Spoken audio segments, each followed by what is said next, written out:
Hi besties, I'm Brittany, an adult doll collector, and welcome to my channel. Today, we're going to be taking a look at the brand new Monster High Skellector, Scarah Screams. But before we get started, I want to say that this channel is intended for adult doll collectors and not children, so if you're under the age of 13, please get your parents' permission before watching. So, I am kind of pumped about this video. This is my very first Skellector doll. If you are new to the channel, welcome. If you're coming back, hey girl, hey boo, how you doing? Very happy to have you here. But I've mentioned this several times at this point, because I'm always talking about it. After I kind of like retired from playing with dolls as like a preteen, I got back into collecting dolls like in my 20s or so with Monster High. And there were certain characters that I tended to pick up when they were in stores, mostly because I thought their designs were so cute. And like overall, my experience with Monster High is like, I thought it was such a cute concept. Like I am a big horror fan. So I thought that, you know, doing kind of like yassified, characters that would be considered like villains or monsters in other media, like in horror movies and stuff, but making them like cute little students, I just thought the whole concept was really cute. So once Monster High like hit those shelves, I was like, ooh, let me get one. And I think the first doll that I picked up was Dead Tired Ghoulia, because I loved zombies. So I saw Ghoulia, I was like, let me get her. But Scarah was also one of my favorite characters, like from the Monster High webisodes that used to be on YouTube. I just thought that her design was so cute. Back in the day, I used to have like the Toys R Us, I believe, exclusive set of her in like her lab jacket and her little mod dress. But yeah, like I'm so excited, like I mentioned before, that this is my first Skellector doll, and I thought it was fitting that it is a Scarah because she is like one of my favorite Monster High G1 characters. So just some of like the background info for like this particular doll release. It is a Mattel's Creation exclusive. It was released at the time of this recording, maybe like a week or two ago, I don't quite recall, but she retails for, I believe, $50 was her retail price. I learned after I bought the doll that it sold out rather quickly. People were like, it's gone in 5 minutes.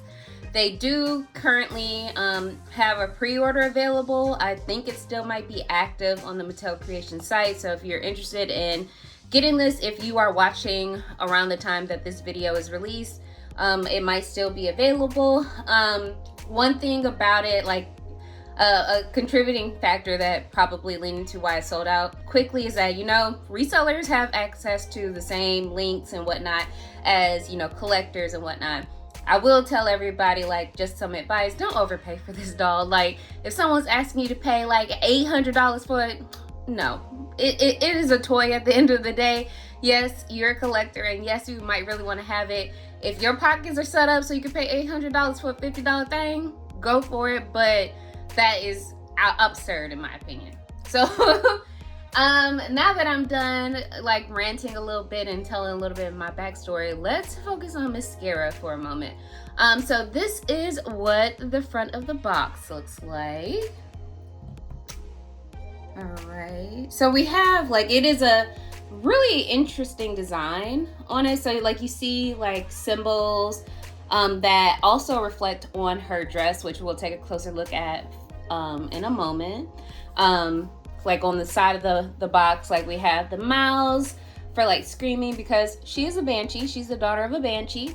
And then some really cute little symbols that kind of relate to her Scarahage.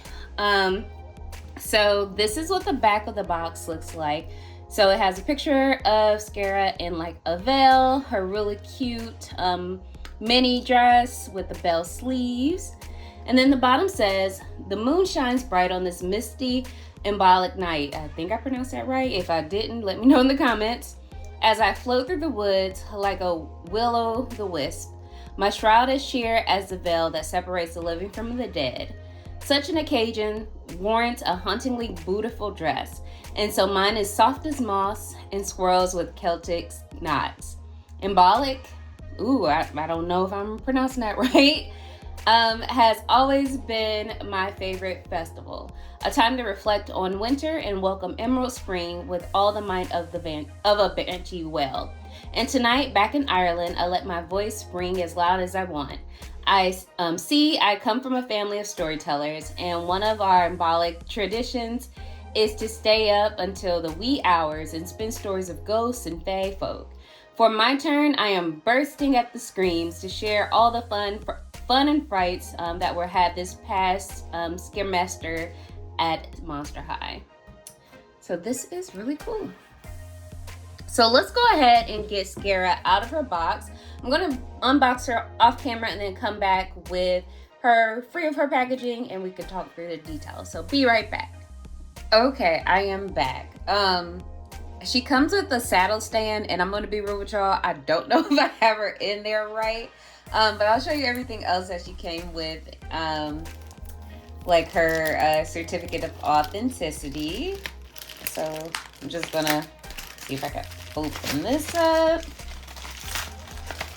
And so you do get a certificate of authenticity that certifies that my Monster High Scare Screams doll materialized through the collaborative efforts of designers and artists at Mattel. So this doll was designed by Annalise Lau. And from what I've seen and heard from the Monster High community, like she is one of the goated Skellector and Monster High designers. So I'm going to put that aside, and before I actually get to the doll, I also wanted to show like a little bit more of her packaging because it was a little obscure from like the doll being in the box.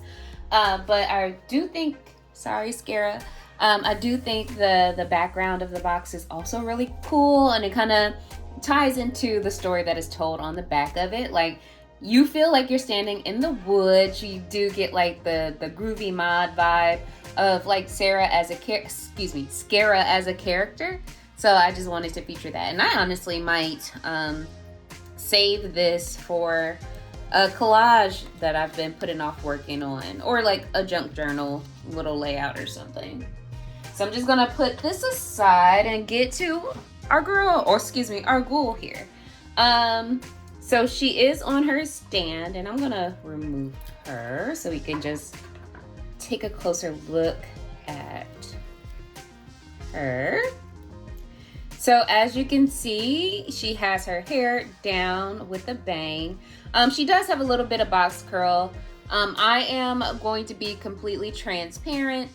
I'm probably not gonna zhuzh her up too much because I don't want to mess anything up, because sometimes if I take things apart, I can't get them back on the way that they were like in box, and I just don't feel like I don't feel confident in, you know, messing them up too much. Like I just don't have those skills quite yet. But let's take a look at her like face. So as you can see, she still has her like voided eyes, like where it's all white. But they add a little depth with like a little, sorry, hold on, I apologize. My production assistants heard another dog barking outside and decided to let me and the dog outside know that they don't play that. So let me pause and go check on them, and I'll be back. Okay, I guess they are right in there. They usually hang out in the living room while I record in my office, so they hear everything happening out on the street, as you guys might know if you've watched previous videos. And they're just nosy, and they need to bark at everything that they hear. So I apologize for all of the barking. But back to what I was talking about with Scarah's eyes, like they added a little bit of like gray toward the back, and you could kind of get like the outline of a pupil. And I do have a G1 Scarah to kind of compare her to. So this is kind of like the first design.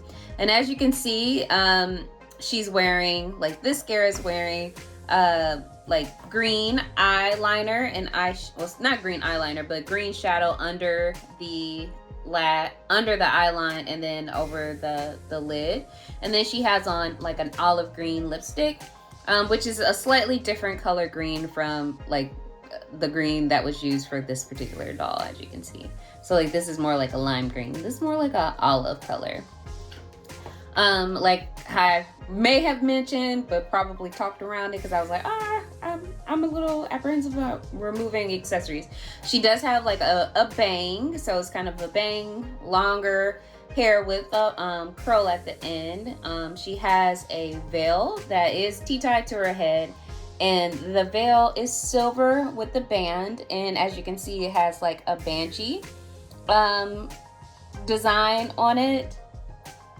And this is what it looks like from the side. And then the actual veil is like a olive green with like a lighter green lace trim. And then it also has bows that are tied up on the center. And then the design in itself is kind of like a forest design. So you have branches and chains and webs here. So really cute. And then let's take a look at her earrings and let me see if they're removable. And okay, they are removable, but she is wearing a pair of silver earrings. I'm trying to get them to focus. Maybe that helps. I don't think it's focused. It's more, the camera's focusing more so on the doll than the earring.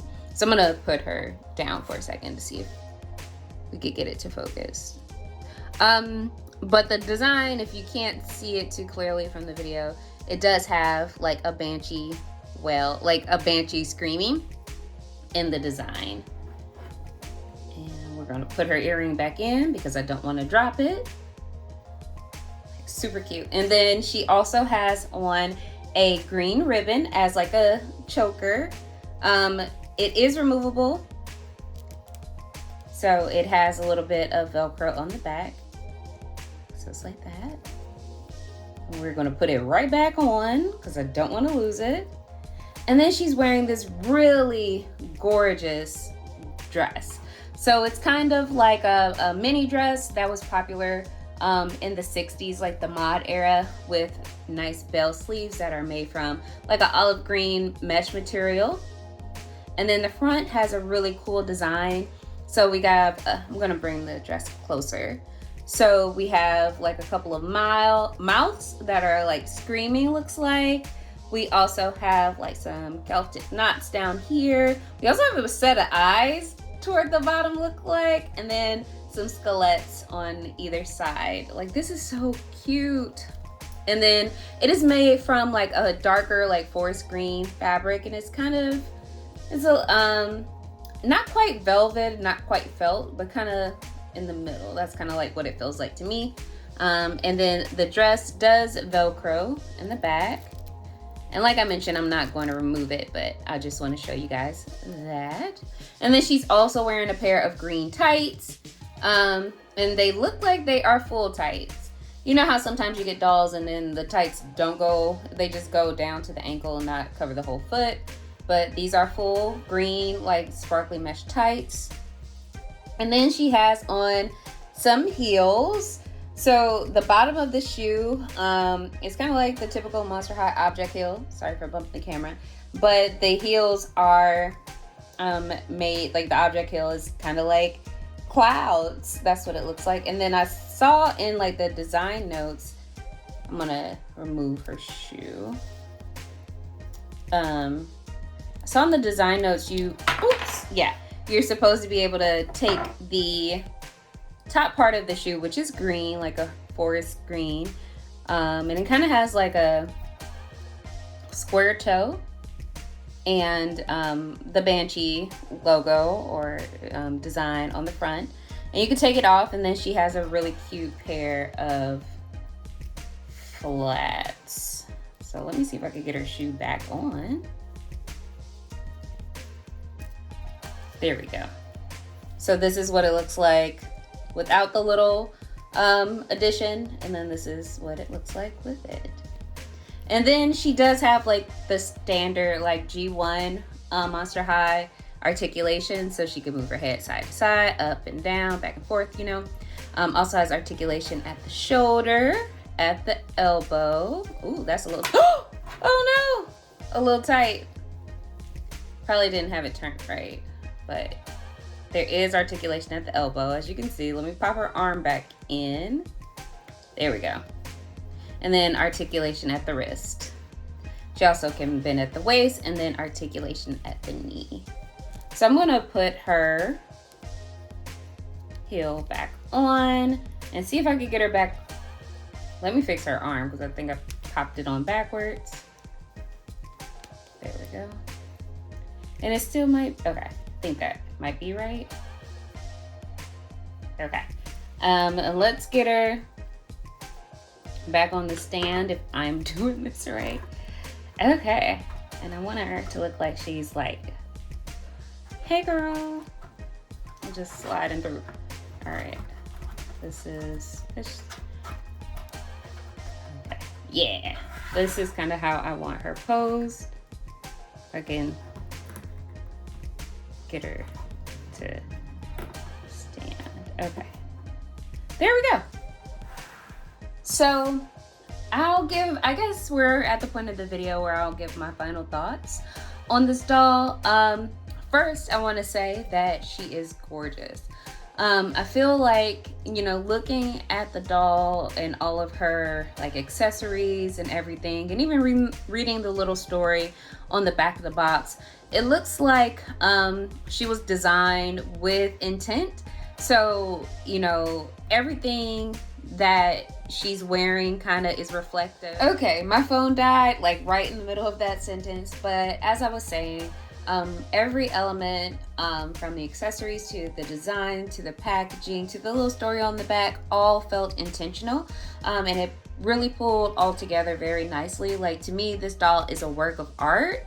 I feel like she is gorgeous, like out of box, you know, maybe like with your other Monster High dolls or other dolls, like on your shelves, she would be gorgeous. And also in box, like I really like every decision that was made in creating this doll. So yeah, those are my final thoughts on the Monster High Skellector Scarah Screams. If you were able to get her, let me know in the comments. Or if you have any other Scarah Scream dolls in your collection, like if you have that San Diego Comic-Con exclusive, the one I think that came with Hoodoo, let me know. I want to see it, y'all. And as always, thank you guys for watching, and until next time, bye bestie.